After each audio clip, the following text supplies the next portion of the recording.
today I would like to talk about the tool which is very useful, okay? It's not only for self-defense, but also for everyday use, isn't it? Yes, it's a flashlight, yes?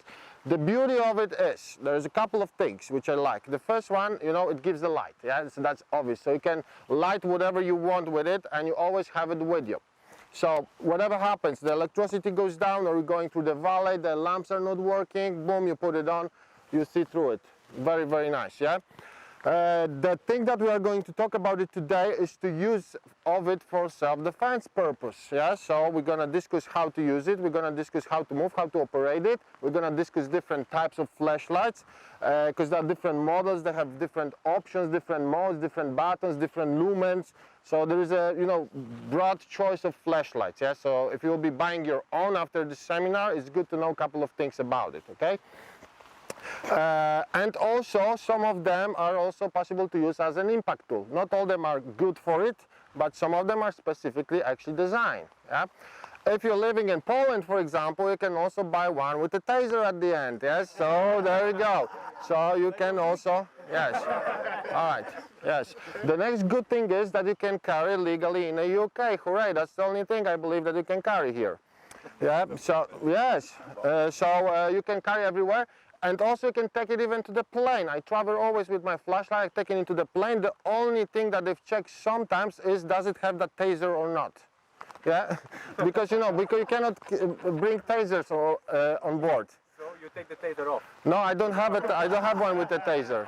Yeah, but probably the customs will take it off, or airport security with you together to the separate room. You know, if you try to board it with it. Yes. Okay. Yeah. So legal, you can carry, you can have it everywhere, and got brilliant options. Yes. So like I mentioned, like lighting up your place, at least your path through the park, or you can blind the people, and you can use it for self-defense as an impact tool, which is great. Okay.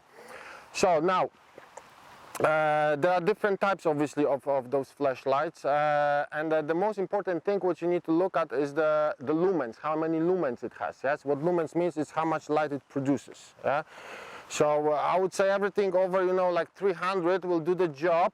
If you're looking for one, for example, for home defense, to keep it next to your bed, which is also a good idea, because if you have invaders at home during the night and you just wake up, you grab it, flash the eyes of them, so that's gonna buy you some time to do whatever you need to do afterwards. Yeah, so it's good to have one on your, you know, night table.